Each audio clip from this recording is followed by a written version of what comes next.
지난주까지 우리가 3번에 걸쳐서 누구에 대한 이야기를 함께 봤었죠? 네, 노아에 대한 이야기를 함께 나눴습니다. 그리고 이번 주부터 너무나 중요한 주제인데 현대 교회가 잃어버린 영성들이 있습니다. 또 현대 교회가 잃어버린 많은 것들이 있습니다. 그래서 그런 것에 대해서 함께 나누려고 하는데 오늘은 그 첫 번째로 제목이 뭐예요? 우리가 잃어버린 것들 첫 번째, 뭘 잃어버렸다고 제가 했죠? 하나님의 능력. 네. 그래서 이 시간에는 우리 좌우에 계신 분들과 우리 능력 받으시기 바랍니다. 그리고 한번 축복하면 좋겠습니다. 서로 능력 받으시기 바랍니다. 네.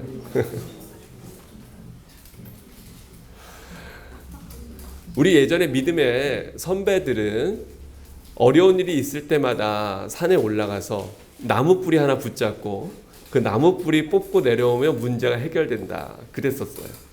그리고 삶의 질이나 환경으로 생각해 보면 지금과 또 예전과는 비교할 수 없을 정도로 우리가 편리하고 넉넉하고 윤택한 그러한 삶을 살고 있는 것이 사실입니다.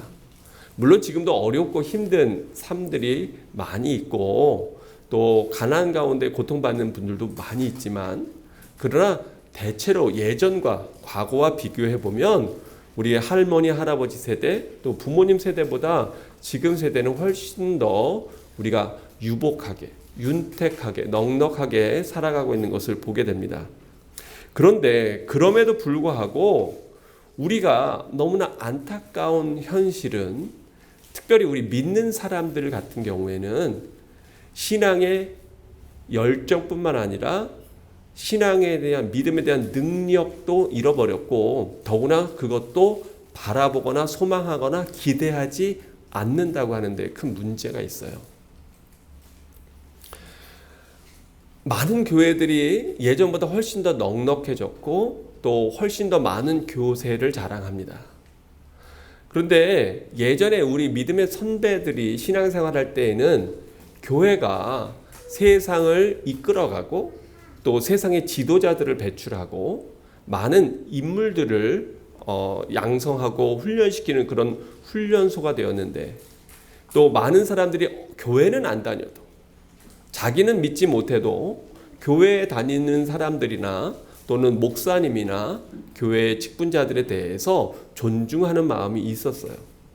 근데 요즘 시대에는 보면 오히려 너무나 교회에 대해서 세상이 염려하고 세상이 걱정하는 그러한 시대가 되었습니다. 세상이 교회에 대해서 여러 가지 많은 비판과 또 많은 조소를 가한다고 하는 것은 반대로 생각해 보면 그만큼 세상 사람들이 교회로부터 기대하는 것이 있다는 거예요. 적어도 교회를 다니는 사람이라면, 적어도 교회라면, 적어도 목회자라면 이러한 것들은 이러한 윤리들은 또는 이러한 선의 도덕적인 모습들은 또는 이러한 바른 모습들은 영적인 힘들은 나타내고 보여줄 줄로 기대했는데 또는 그걸 바랬는데 오히려 그러한 바람과 기대가 채워지지 않을 뿐더러 부정적인 또 더 악한 이야기들 소문들을 듣게 되면서 교회에 대해서 온갖 비난을 하고 또 신자들에 대해서 굉장히 우습게 여기는 것이 사실입니다. 너무나 안타까워요. 겉보기에는 탄탄해 보이는 교회들이 작은 시험에도 순식간에 무너지고 또 견고해 보였던 모든 것들이 다 한순간에 허물어져 버리는 것을 많이 보게 되는데 왜 그럴까? 많은 경우에 바로 그 안에 성령의 능력이 없고 성령의 능력이 없다고 하는 것은 어떻게 보면 성령이 떠났다라고까지 이야기할 수 있을지 모르는 안타까운 현실 가운데 우리가 있다고 하는 거예요. 지금까지 성령의 능력이 떠나고 또 그 능력이 약화된 것을 많은 그리스도인들이 외형적인 것으로 치장했습니다. 열심히 주일 성수를 한다든가 또 흔히 얘기하는 교회 생활이라고 얘기할 수 있는 어떤 형식적인 틀 외형적인 것들을 가지고 애를 많이 썼어요. 또 힘을 모아서 웅장하게 멋진 교회를 짓기도 하고 예배당을 짓기도 하고요. 또 외형적인 것들을 돋보이려고 애를 많이 썼습니다. 멋지고 아름다운 음악과 또 방송국 뺨치는 그러한 시설들을 갖추어 놓고 더 세련되게, 더 멋지게, 더 사람들 마음에 감동적으로, 감성적으로 다가갈 수 있는 많은 일들을 해보았지만, 그러나 사실은 근본적인, 본질적인 성령의 능력을 잃어버린 교회는 그냥 외형적인 화려함에 그치고 마는 경우를 우리가 많이 경험하고 보게 됩니다.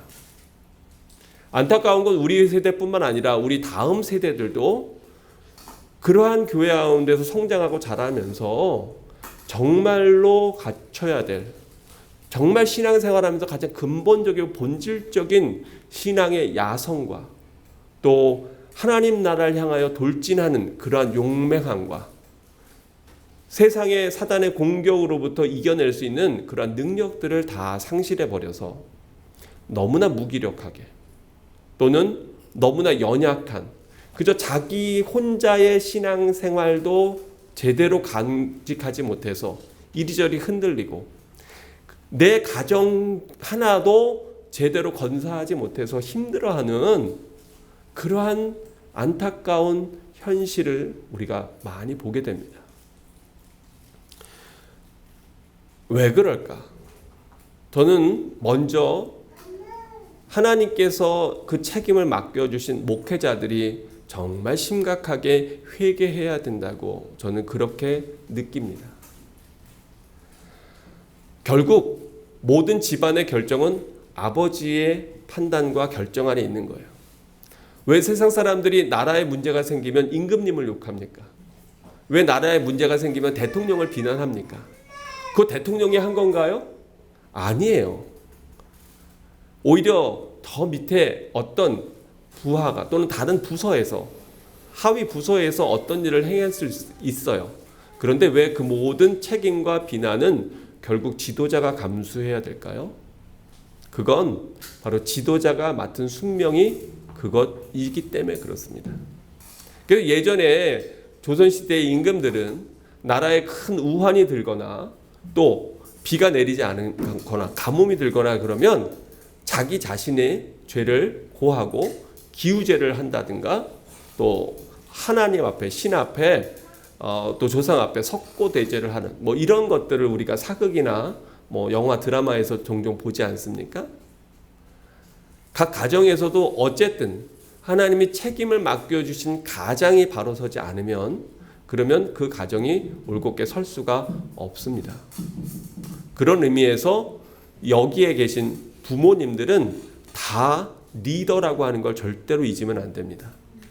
결국 내 자녀들의 영적인 상황과 내 자녀들의 영적인 상태가 나와 굉장히 나의 모습과 굉장히 밀접하게 관련되어 있다고 하는 거예요. 그렇다고 해서 목사님 저는요 사실 우리 부모님부터 그랬어요. 우리 어머니 아버지가 잘 믿지 못하셨기 때문에 저도 그런 거예요. 그거 물려받아서 라고 핑계댈 수 있을까요? 그렇기 때문에 저도 이 정도 하는 것만 해도 훌륭한 겁니다 라고 우리가 얘기할 수 있을까요? 과연 그것으로 우리가 하나님 앞에 섰을 때 변명이 될까요?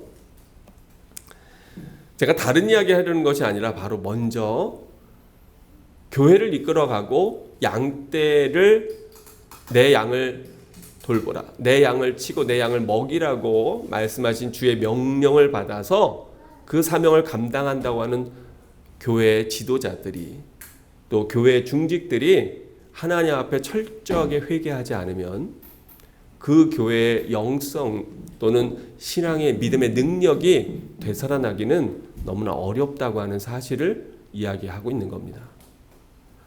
오늘 우리가 읽은 고린도전서는 우리가 잘 아는 대로 고린도 교회는 많은 성령의 능력과 역사가 나타났던 교회입니다. 그런가 하면 또 그 교회 안에는 많은 영적인 문제들과 또 관계에 또 성적인 타락이라든가 많은 문제들과 아픔들을 갖고 있었던 그러한 교회이기도 합니다. 심지어는 나중에는 그 교회를 세우고 시작한 사도 바울에 대해서도 온갖 비난과 험담을 하면서 오히려 그 사도성을 공격하는 그러한 안타까운 모습에까지 나아갔던 교회가 바로 고린도 교회입니다. 근데 그 고린도 교회에 편지를 쓰면서 사도 바울은 오늘 본문에서 이렇게 얘기합니다. 2장 1절에 보니까 우리가 같이 읽어보면 좋겠어요. 함께 읽습니다. 시작.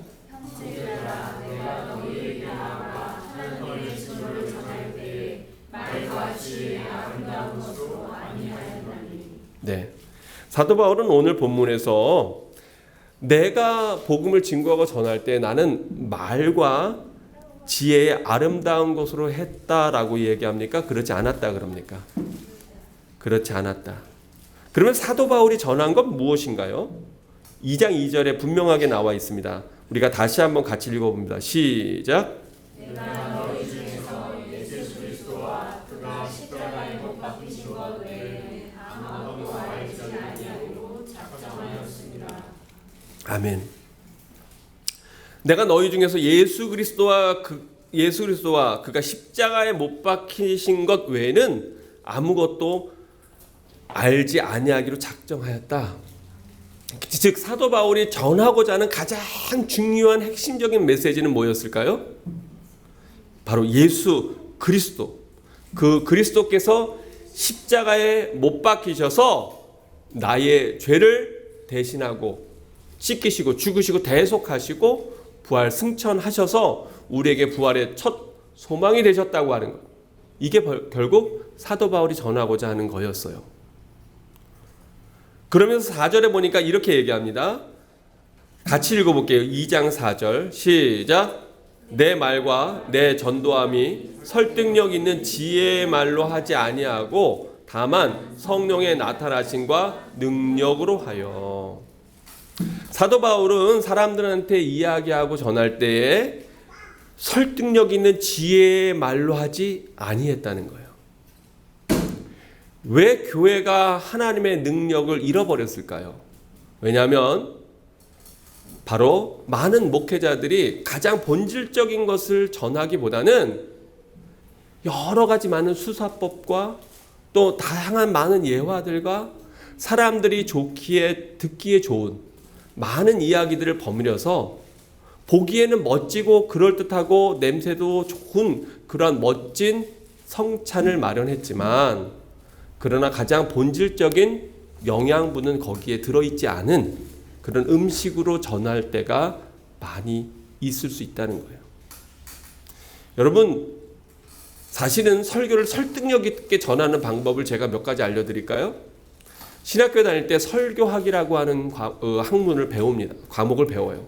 설교학에서 보면은 설교의 기승전결이 있어야 된다. 그리고 처음에 스토리 같은 것으로 시작하는 게 좋다. 세상적으로 얘기하면 훅이 있어야 되는 거예요. 그러니까 어떤 이야기를 먼저 어떤 누구의 위대한 인물이나 감동적인 이야기들, 또 사람들의 관심을 끌 수 있을 만한 세상의 어떤 변화들, 이런 것들을 처음에 앞에 도입부에 넣어라. 사람들이 이목이 집중해요. 그렇게 되면 이제 거기를 빌드업해 나가는 거예요. 그래서 바로 여기에 이 부분쯤에 하고, 그리고 사람의 집중력이 아무리 집중력이 좋아도 15분 이상을 넘지 못한다 그럽니다.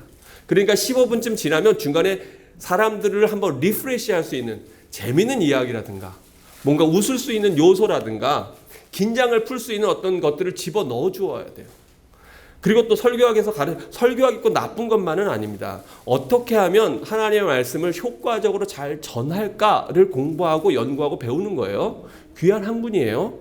근데 문제는 뭐냐 하면 아무리 스킬과 테크닉이 뛰어나도 아무리 치장을 잘하고, 예를 들면 우리 일식집에 갔어요. 저희 아들이 일식집에서 어저께도 이제 밤 늦게까지 일하고 와서 일하고 왔는데 어저께 그런 얘기를 하는 거예요. 무슨 얘기를 하냐면 크랩 있죠. 크랩을 영어로 뭐라 그러죠? 아니, 크랩은 영어지. 네.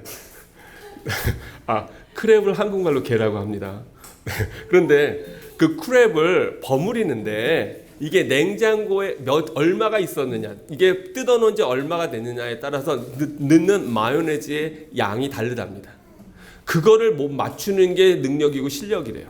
그걸 못 맞추면 롤을 쌀 때 이게 안 된대요. 잘 안 된대요. 그러면 이제 형들한테 말 듣는 거예요. 너 이거 오늘 크랩이 왜 이래? 이거 제대로 이게 뭉쳐지게 딱 싸줘야 되는데. 뭐 기타 등등. 또 쌀몬도 마찬가지래요. 쌀몬도 거기에 간을 해야 되는데 그 간을 어떻게 하느냐에 따라서 이게 달라지는데 쌀몬이 항상 똑같은 게 아니랍니다. 상태가 매번 다르대요. 그리고 전날 해놓은 재료와 같은 맛으로 해놔야지, 그러지 않으면 어떤 건 짜고 어떤 건 싱겁고 이러기 때문에 맨날 혼나고 처음에 말 들은 게 뭐냐면 바로 그거를 조절하고 맞추는 건데, 그거는 그냥 어떻게 배워서 안 된대요. 감각적으로 해야 된대요. 밥도 마찬가지고, 밥도 뜨거운 밥에 손을 푹 넣어보면 아, 이 밥은 오늘 어떻게 되겠구나, 이걸 알아야 된대요. 근데 한 1년쯤 이걸 하다 보니까 이제 좀 안다는 거죠. 근데 무슨 얘기를 하려고 하냐면, 아무리 멋지게 치장하고 화려하게 만들었어도 그 음식이 만약에 너무 오래돼서 이게 상한 음식이라면, 겉이 아무리 화려하고 멋있어도 그거 먹고 설사하고 배탈 나는 거예요. 제일 중요한 건, 일식집에서 제일 중요한 건 뭐냐면 신선함이에요. 이게 얼마나 신선한가, 또 이것이 얼마나 깨끗한가. 그래서 제가 아는 어떤 일식집이 있는데요, 그 일식집은 일본 사람이 운영을 해요.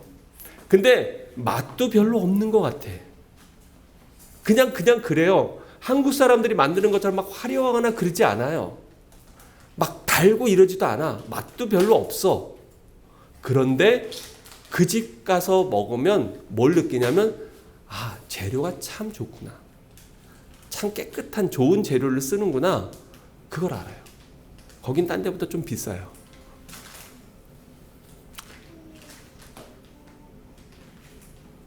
우리가 신앙생활에서 본질을 잃어버리면 이것처럼 슬픈 일이 없습니다. 여러분 각자는 무엇을 잃어버리고 있나요? 또 여러분이 각자 기대하는 것은 무엇인가요? 화려한 언변을 여러분 기대하신다면 저한테서 그거 기대하지 마십시오. 왜냐하면 그거 포기했습니다. 그게 중요하지 않다고 생각하기 때문입니다. 또 감동적인 예화, 전 제 설교에 별로 그런 거 없습니다. 그런 거 들으려면 인터넷에 뭐 감동적인 설교 이런 거 들으면 아주 엄청나게 많이 나옵니다. 근데 저는 사랑하는 우리 성도들에게 정말 본질적인 걸 주고 싶어요. 그래서 설교학에서 배운 여러 가지 요소들이 있고, 어떻게 하면 이걸 정말 감동적으로 전해서 사람들의 마음을 터치할까 이야기하지만, 제가 보다 더 본질적으로 보는 것은 뭐냐 하면, 딱딱한 말씀이라도, 재미없는 말씀이라도 그 말씀을 듣고 여러분의 영혼이 변하는가예요. 여러분의 심령이 진짜 변하는가. 많은 메시지들이 귀로 들어와서 그냥 마음, 아, 너무 좋다, 귀에 듣기에 너무 좋을 수 있지만 그것으로 끝나는 경우가 있어요. 또 어떤 메시지들은 마음에 감동으로 다가옵니다. 아, 그렇구나, 하나님의 은혜가 바로 이런 것이구나, 그리고 깨달아요. 그런데 거기에서 그쳐버려요. 정말 필요한 메시지는 뭐냐 하면, 그 말씀을 듣고 그 성도들의 삶이 바뀌고 변화가 있느냐 없느냐, 이게 정말 중요한 거예요. 아무리 많은 사람들이 모여 있다고 하더라도, 아무리 아름답고 멋진 음악과 찬양이 흘러나온다 할지라도 거기에서 진정한 삶의 변화가 없다면 그거는 거칠게 표현해서 쇼밖에 될 수 없다는 거예요. 저의 간절한 소망이 있다면 여러분이 예배를 통해서 여러분의 삶과 가정이 변화되는 것입니다. 근데 우리가 그 능력을 잃어버렸어요. 그 능력을 잃어버린 거예요. 그럼 사도 바울은 오늘 고린도전서 2장에서 내가 너희들한테 나아갈 때에 말과 지혜 아름다운 것으로도 하지 아니하고 내가 설득력 있는 지혜의 말로 하지 않았으면 그럼 뭐로 설교를 했다는 거예요? 뭐로 전했다는 거예요? 왜 사도 바울의 이 말씀들이 우리에게 큰 울림이 되고 우리의 삶을 바꾸는 능력과 힘이 있습니까? 왜? 거기에 이렇게 말씀하고 있어요. 다만 누구의 나타나심과 능력으로? 2장 4절 함께 읽어봅니다. 노란 글씨 시작. 다시 한번 시작. 성령의 나타나심과 능력으로. 아멘. 제가 이렇게 눈들을 보니까 지금 조름마귀가 막 심각하게 공격하는 사람들이 있어요. 근데 여러분 조름마귀 없을 것 같죠? 있습니다. 이게 다 영적인 싸움이에요. 그래서 제가 조름마귀가 공격하거든. 네가 암만 공격해봐. 나는 거기에 안 무너져. 그리고 우리 안영건 집사님 지난번에 한 것처럼 저 뒤에 가서 일어나서 서 있으라는 거예요. 네. 지금 이렇게 이거 조름마귀가 날 공격하고 있는데 그럼 저처럼 서 계세요. 네, 저처럼 서 계세요. 저는 절대로 졸 수가 없잖아요. 얼마나 좋아요.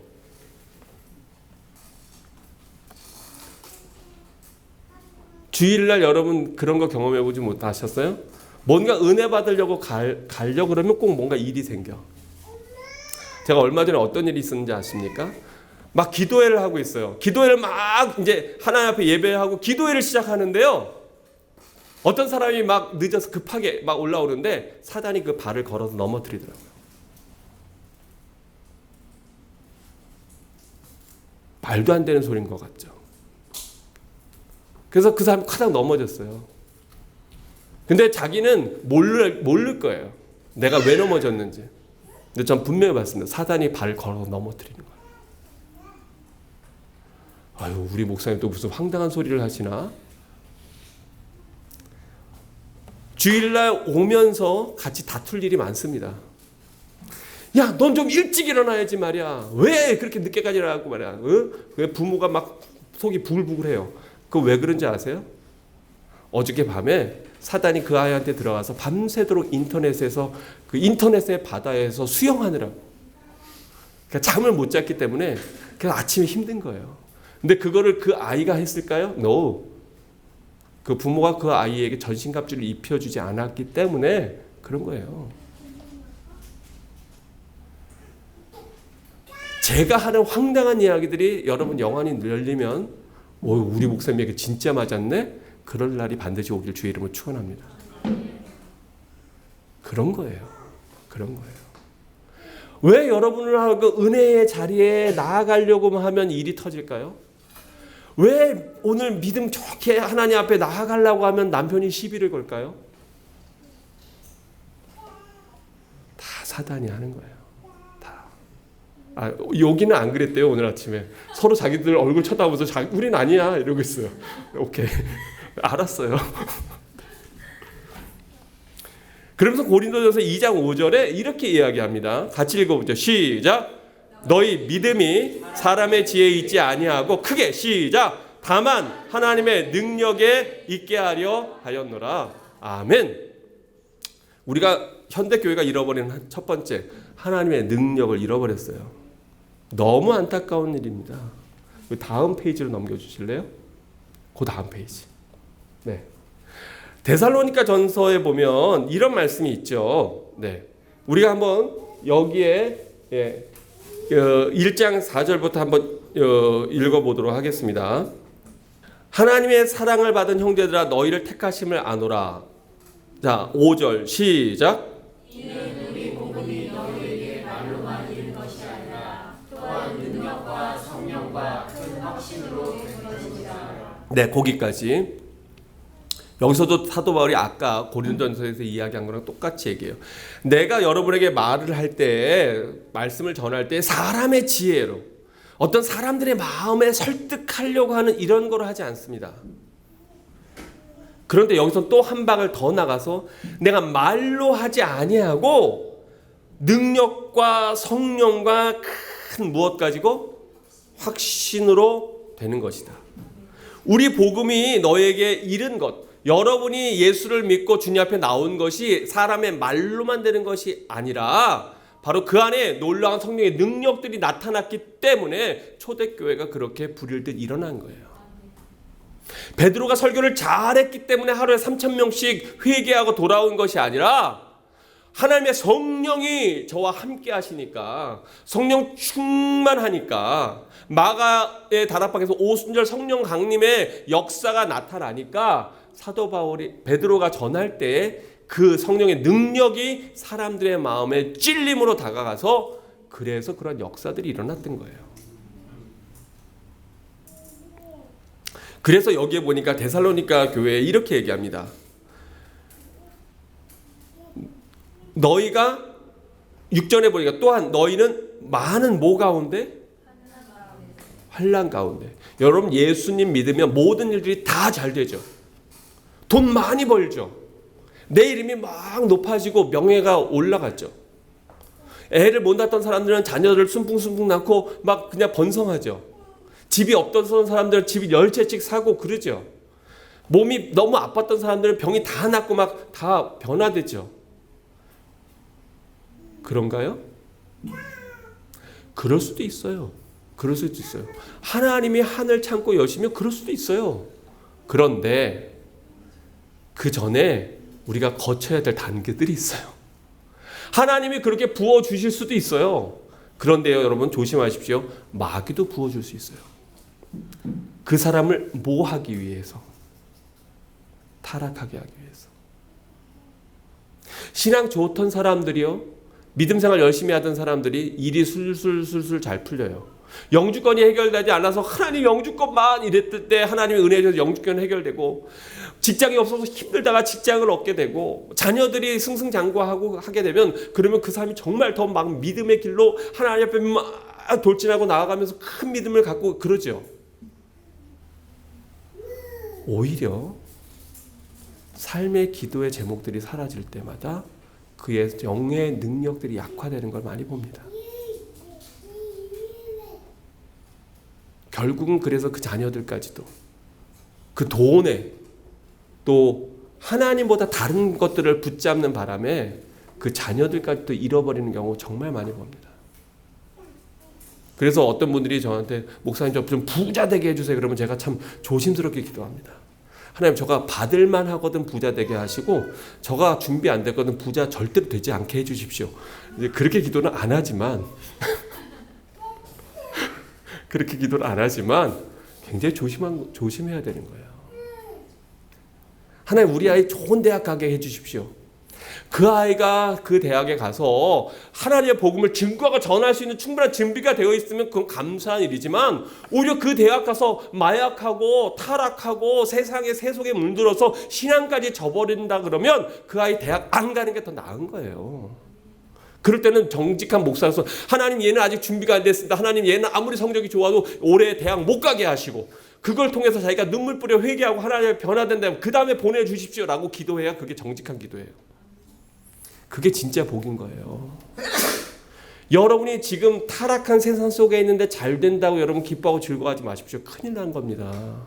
그냥 하나님이 버리신 건지도 몰라요. 하나님이 내어두시는 건지도 모른다고요. 정말 위험한 거예요. 너무나 감사한 것은 데살로니가 전서에 많은 환난과 고난이 있었어요, 없었어요? 있었는데, 그런데 더 감사한 것은 그러한 환난 가운데에서 우리가 마무리해보죠. 성령의 시작. 성령의 기쁨으로 말씀을 받아 우리와 주를 본받는 자가 되었습니다. 아멘, 아멘. 이 데살로니가 교회의 교인들은 많은 환란이 있어서 조그만 환란도 아니라 많은 환란이 있었는데 그 가운데에서 그 안에 뭐가 있었어요? 아멘. 이게 하나님의 능력이에요. 여러분이 고난 가운데 있든지 형통한 가운데 있든지 이것이 중요한 것이 아니고요. 본질은 내가 고난 가운데 있든 형통한 가운데 있든 내 안에 성령의 기쁨이 있느냐 없느냐가 더 중요한 거예요. 나의 안에 성령의 기쁨이 있으면 그 고난도 나에게 너무나 큰 복이 되는 것이고요. 내가 하나님의 성령의 기쁨 가운데 있지 않다면 나의 형통함이 사실은 하나님과 나 사이를 가로막는 어마어마한 죄의 장벽으로 들어설 수도 있다고 하는 거예요. 그걸 잊어버리면 절대로 안 됩니다. 많은 교회가 바로 이걸 가르치지 않고 그냥 잘 되는 것, 예수 믿고 복 받는 것, 그 복이 뭔지도 모르면서, 그 복이 고난의 복이거든요. 그 고난이 굶주림의 복이거든요. 그 복이 가난의 복이거든요. 여러분 마태복음 5장에 예수님이 우리에게 가르쳐 주신 복이 뭔데요? 여러분의 사업이 쫄딱 망해도 성령의 기쁨이 있습니까?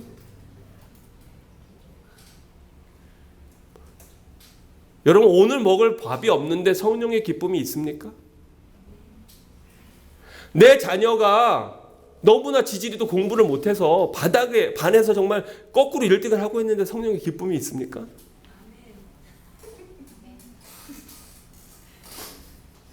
내 자식이 죽어가고 있는데 성령의 기쁨이 있을까요? 이번 주에 들은 간증 가운데 하나가 어느 어머니가 믿음 좋게 열심히 신앙생활을 했는데요. 아이를 씻겼어요. 깨끗이 씻겨서 아이가 둘이라서 큰애 씻기고 작은애 씻기고 있는데 그 아버지가 드러머라서 그래서 이 젓가락이 곳곳에 있었대요. 아마 연습했었나 봐요. 이 아이가 젓가락 2개 가지고 콘서트에 넣었다가 그대로 타버린 거예요. 여기가 손가락이 다 터지고 온몸에 다 화상이 입고 심지어는 이 안에서 장 속에서 툭툭툭 하고 전기로 인해서 쇼크로 인해서 그 장기가 터지는 소리가 듣는데 그렇게 다 타버린 아이를 숨이 끊어진 아이를 엄마가 정신없이 심장을 눌러서 겨우 호흡만 뛰게 하고 그리고 병원에 갔는데 의사도 자기가 화상 환자 중에 이런 아이를 본 적이 처음이라고 하는데 근데 거기서도 성령의 기쁨을 여러분 간직할 수 있을까요? 못할 것 같죠. 근데 그 간증이 그분이 왜 나왔을까요? 네, 우리는 못해요. 어떻게 그 상황에서 그럴 수 있습니까? 내 아이가 너무나 예쁘고 착하고 순수한 아이가 백혈병으로 시름시름 앓다가 죽었는데 그런데도 성령의 기쁨을 유지할 수 있을까요? 네, 아멘. 그럼에도 불구하고 믿음을 제대로 간직할 수 있을까요? 네, 아멘. 저희 장모님 얘기입니다. 저희 장인어른 얘기입니다. 저희 집사람 언니 얘기입니다. 아내가 죽어가는 아내, 점점 시들어가는 아내, 몸이 너무 쇠약해져서 정말 새꼬챙이처럼 말라가는 아내, 그 아내를 보면서도 찬양하고 감격하고 함께 기뻐하며 그 안에 성령의 기쁨을 유지할 수 있을까요? 아멘. 저는 제가 이거 아멘이라고 대답할 자격이 있을 것 같아요. 아멘.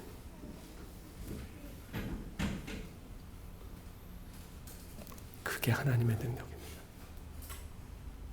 그게.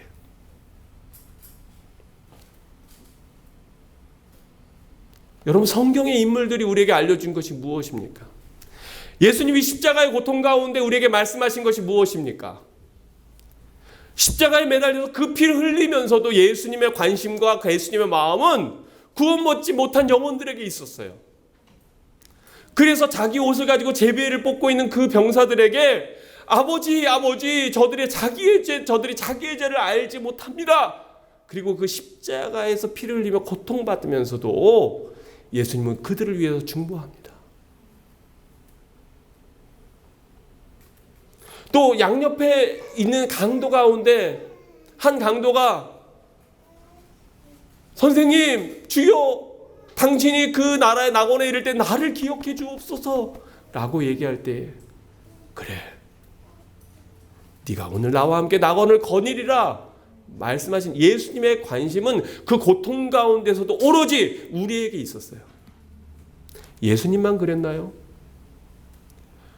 겁쟁이 베드로 작은 여자아이가 너도 예수님 제자잖아 라고 했을 때 좀 거친 얘기로 우리 아이들도 있으니까 입에 거품 물고 그리고 난 아니라고 나는 그를 모른다고 그렇게 얘기했던 베드로가 하나님의 능력이 그에게 임하니까 절대로 예수 그리스도 부활을 이야기하지 말라고 할 때 내가 사람을 기쁘게 하랴 하나님을 기쁘게 하랴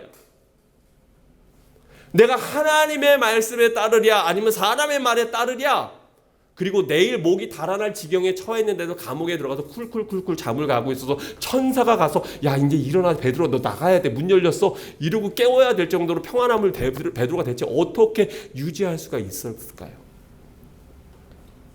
스데반 집사가 어떻게 돌을 맞으면서 하늘 문이 열리는 걸 보고 자기가 지금 피 흘리고 죽어가는데 그런데 나에게 돌을 던져서 나를 죽이고자 하는 자들을 용서하고 기쁨 가운데 그 하늘 문을 바라볼 수 있었을까요? 여러분 그게 그리스도인이에요. 그게 그리스도인이에요. 죄송하지만 세상에 너무나 많은 사람들이 존 웨슬리의 표현대로 almost Christian 그냥 겉보기에는 크리스찬 같아. 그러나 죄송하지만 하나님은 절대로 인정하지 못하는 그러한 신앙의 모습으로 살아가고 있기 때문에 그래서 우리가 능력이 없고 그래서 우리가 온전히 신앙생활을 하지 못하는 겁니다.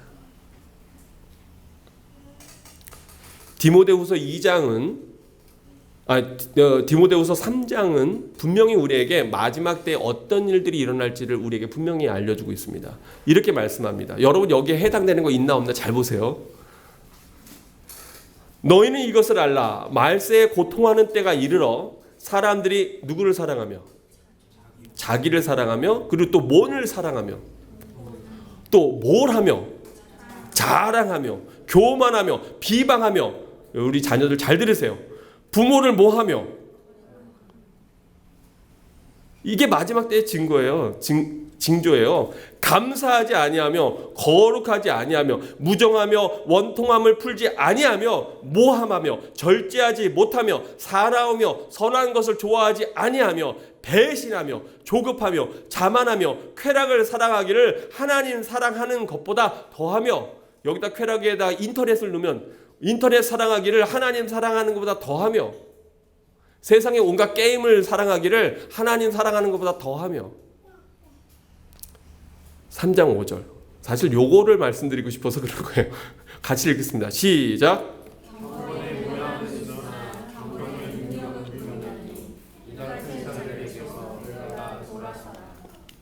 문제는 이 같은 사람들에게서 내가 돌아설 게 문제가 아니라 내가 바로 그 같은 사람인 게 문제인 거예요. 여러분은 여기에 속해 있지 않는 줄로 믿습니다.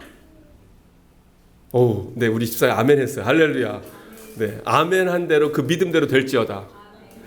우리 사랑하는 라이프 성도들은 이 마지막 때 악한 세대에 한 사람도 속하지 않기를 주의 이름으로 축원합니다. 여러분 주변에 교회 다닌다고 하는 사람들 한번 보세요. 우리가 함부로 판단할 수 없지만 제가 왜 그분들을 보라고 하냐면 그분들의 모습이 누구의 모습일 수 있기 때문에 내 모습일 수 있기 때문에 성경은 분명하게 얘기합니다. 돌아서라. 그대로 있다간 너도 죽고 남편도 죽고 아이들도 죽고 다 죽는다. 그러나 너무나 놀라운 은혜는 에베소서에서 사도 바울이 이렇게 기도하고 있어요.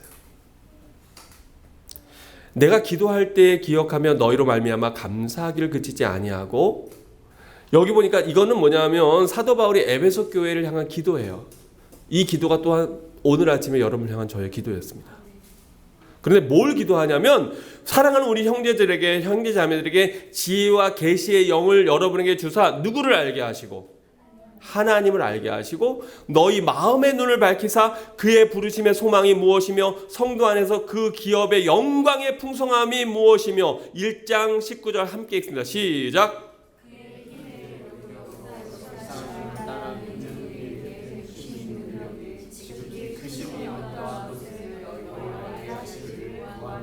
아멘. 그의 힘의 위력으로 역사하심을 따라 믿는 우리에게 베푸신 능력의 지극히 크심이 어떠한 것을 여러분이 알기를 간절히 축원합니다. 그거 알아야 돼요. 여러분은 왕자님이에요. 여러분은 공주님이에요. 그래서 옛날에 우리 많이 불렀잖아요. 왕 나는 왕자다. 하나님 나라에 나는 왕자다. 2절은 공으로 시작해요. 네. 근데 여러분 지금 모습이 왕자님 공주님 같아요? 어떻게 보면 무수리 같아요. 무수리. 왕자의 권위와 능력과 영광을 다 잃어버리고 하나님 나라의 공주의 그 존귀함을 다 잃어버리고 너무나 미천한 것 같은 나 자신을 여러분 발견하지 않습니까? 그런데 그건 사단이 속이는 거예요. 여러분은 그렇지 않아요. 여러분의 타락한 본질은, 여러분의 타락한 죄성은 사단의 속임으로, 사단의 거짓말로 인하여서 이 세상에 가장 비참하고 비천한 자일지 모르지만, 그러나 하나님이 여러분을 창조하실 때 부여하신 여러분의 모습은 절대로 그렇지 않다는 걸 여러분 속으면 안 됩니다. 여러분은 절대로 연약한 자가 아닙니다. 여러분은 절대로 그저 힘없이 무기력하게 사단의 속임과 사단의 공격에 끌려다니는 그런 사람이 아닙니다. 여러분은 하나님의 자녀예요. 하나님께서 그 권세를 이미 주셨습니다. 다만 사단이 우리의 눈을 가리고 우리의 생각을 가려서 그걸 사용하지 못하고 쓰지 못하게 할 뿐만 아니라 나는 그런 능력이 없다고 생각하는 거예요. 제가 예전에 있던 교회에 몇만 불짜리 복사기가 있었습니다. 왜냐하면 큰 교회였기 때문에요. 뭐 굉장히 비싼 거예요. 문제는 뭐냐면 이거를 사람들이 사용하는 줄을 몰라. 왜냐? 너무 고급 기종이라. 거기 굉장히 많은 기능들이 있어요. 그런데 그거를 쓸 줄을 몰라. 예를 들면 이런 거예요. 여러분 요즘에 복사기에 보면 종이를 한꺼번에 넣으면 착착착착 들어가서 복사기 나오죠. 근데 이 기능을 쓸 줄을 몰라. 그래갖고 그것도 앞뒤로 자동으로 해서 그것도 아예 펀치까지 다 돼가지고 나오는 건데, 이 기계는. 근데 어떻게 하냐면 그거를 한 장 복사하고 뒤집어서 또 한 장 복사하고 그 다음 페이지 또 복사하고 그것도 뒤집어서 복사하고, 그리고 이것도 양면으로 되는 건데 그걸 또 된 복사 반 된 거를 또 갖고 와갖고 또 반대로 또 한다고 이걸 또 뒤집어서, 그러고 있는 우리의 모습과 똑같다는 거예요. 하나님은 이미 우리에게 어마어마한, 게임식으로 얘기하면 어마어마한 무기들을 이미 다 장착해 주셨어. 여러분이 그거 괜히 살 필요 없어요. 이미 우리는 더 강력한 것들이 있는 거예요. 우리는 대포를 갖고 있어요. 미사일을 갖고 있는데 소총을 막 여러 개 사고 다 신났다고 이렇게 하고 있는데 그 사단이 속이는 거거든요. 여러분 거기에 속으시면 안 돼요. 여러분 절대로 그런 자들이 아닙니다. 제가 이야기가 하는 것이 아니라 여기 보니까 그의 힘의 위력으로 역사하심을 따라 믿는 우리에게 베푸신 능력이 지극히 크심이 어떠한가. 이게 영어로 보니까 뭐라고 되어 있냐면 거기에 더 이렇게 했어요. The riches of his glorious inheritance in his holy people. 거룩한 백성들에게 하나님이 어마어마한 상급과 유업을 주셨다는 거예요. 또 19절에 보니까 이렇게 되어 있어요. And his incomparable great power for us who believe. 우리 주님을 믿는 모든 자에게 주는 그 어떤 것과도 비교할 수 없는 어마어마한 하나님의 능력과 힘을 이미 우리에게 주셨는데 우리가 그걸 알고 있지 못하다고 하는 거예요. 이걸 다 누가 속일까요? 사단이 속이는 거예요. 너는 너무나 약한 존재야. 너는 작은 유혹에도 쉽게 넘어가는 존재야. 부모님한테는 절대로 앞으로 그런 거 안 한다고 했지만 그러나 또 그 유혹이 오면 너는 금방 무너지고 쉽게 그거 할 수 있는 존재야. 넌 그거를 버틸 수 있는 힘이 없어 라고 우리에게 속삭이는 사단의 음성을 열심히 귀로 듣게 하는 누가 그렇게 할까요? 누가? 사단이 그렇게 하는 거예요. 근데 왜 우리는 그걸 모를까요? 우리가 영적인 눈이 열려져 있지 않기 때문에 그래요. 그게 사단이 나를 꼬드기는 거라는 걸 몰라서 그런 거예요. 그게 내가 그런 줄로 착각하기 때문에 나는 그걸 이겨낼 힘이, 능력이 없다고 생각하는 거예요. No! 내게 능력 주시는 자 안에서 내가 모든 것을 다 할 수 있다 없다. 그걸 여러분 믿으십니까? 믿지 못하십니까? 제자들이 그걸 못하고 있을 때 귀신 들린 아들을 쫓아달라고 아비가 아들을 데려왔는데 제자들이 그걸 했어요? 못했어요? 못했어요. 그때 예수님이 뭐라 그러세요? 그 아버지가 예수님이 오시니까 이제 그 믿음이 흔들렸어. 왜요? 그래도 예수님이 자기가 해봤는데 안 되거든요. 그래서 좀 믿음 있고 능력 있다고 생각되는 제자들한테 부탁했는데 제자들도 못해. 근데 예수님이 오셨어요. 그러니까 예수님한테도 주여 선생님이요 할 수가 있거든 좀 한번 뭐 좀 해봐 주십시오. 이걸 누가 속인 거예요? 사단이 그의 믿음을 샥 하고 가져간 거예요. 예수님 뭐라 그러세요? 할 수 있거든이 무슨 얘기냐? 믿는 자에게는 능치 못함이 있느니라 라고 하셨나요? 없느니라 라고 하셨어요. 여러분 그게 누가 말씀하셨어요? 여러분 대체 사단의 이야기를 믿습니까? 예수님의 말씀을 믿습니까? 아멘. 그럼 여러분 할 수 있는 거예요. 그거는 새롭게 하소서의 간증에나 나오는 얘기들이 아니에요. 여러분이 이미 그러한 능력을 다 장착하고 있는데 사단이 이걸 속이고 있어. 근데 우리가 그걸 왜 모르는지 아세요? 왜 그 복사기를 사람들이 못 쓸까요? 뭘 안 읽어서? 매뉴얼을 안 읽어서 그래. 매뉴얼 한 번만 읽으면 얘네들 다 알아요. 근데 그 매뉴얼 한 번을 안 읽기 때문에 그런 거예요. 왜 우리가 그런 능력이 있다고 하는 걸 모를까요? 네, 여기 성경책이 있었어야 했는데 요즘엔 이게 성경책이라. 네. 거기 매뉴얼이 다 있는 거예요. 여러분 기대하십시오. 이제 영적 전쟁을 선포하고 시작합니다. 이제부터 제가 계속해서 우리 카톡방에 여러 가지 영적 전쟁에 대한 것들 내용을 올리고 사단의 거짓 선동들을 올리고 우리가 그걸 어떻게 이겨나갈지를 여러분에 가르칠 겁니다. 저 이거 가르치고 나면 하나님이 좀 쉼을 주실지 몰라요. 안식년 하라고. 늘 기회가 있는 거 아닙니다. 집중해서 들으십시오. 기대하십시오. 하나님이 여러분을 바로 이렇게 능력의 사람들로 바꾸실 줄로 믿습니다.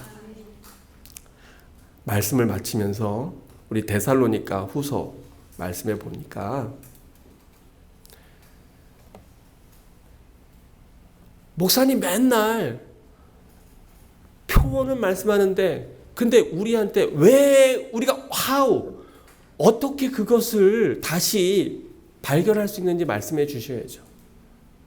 그래서 간단하게 오늘 이 말씀으로 결론으로 말씀을 마칠게요. 왜 우리가 이러한 걸 모를까요? 왜 잃어버렸을까요? 왜 사단에게 당할까요? 여기 보면 중요한 거 답을 얘기하면 안 되는데 빨간 글씨로 한 것들이 있어요. 우리가 뭐 하지 않기 때문에. 예. 목사님 저 기도하는데요. 진짜요? 진짜 기도해요, 집사님? 앞으로 할 거죠. 아멘. 진짜 기도해요? 정말로 기도해요? 정말로 기도하면 역사가 일어납니다. 해보자고요. 정말인지 아닌지. 보셨잖아요. 역사가 일어나는 거. 죽어가던 사람이 살잖아요. 보셨잖아요. 역사가 일어나는 거. 정말 하나님에 대해서 아무것도 모르던 사람이 갑자기 방언이 터지고 난리가 나고 뒤집어지는 거. 여러분 보셨잖아요. 늘 딸로 인해서 마음 아파하던 분이 성령이 임하니까 영안이 열리고 놀라운 일들이 생기는 거 여러분 보셨잖아요. 그게 왜 남의 얘기예요? 그게 바로 나의 얘기라고요. 그게 왜 목사님만의 얘기예요? 그게 왜 사모님만의 얘기예요? 그게 왜 어떤 성도님만의 얘기예요? 그게 왜 어떤 믿음 좋은 장로님만의 얘기예요? 그게 누구의 얘기인지 아십니까? 내 얘기예요. 내 얘기. 우리 아이들의 얘기예요. 내 자녀들의 얘기예요. 우리 가정의 얘기예요. 우리 집안의 얘기라고요. 그런 놀라운 역사들이 여러분 가운데, 여러분 삶 가운데 나타날 것입니다. 여러분 삶 가운데 나타날 것입니다. 우리 형제님의 삶 가운데 나타날 것입니다.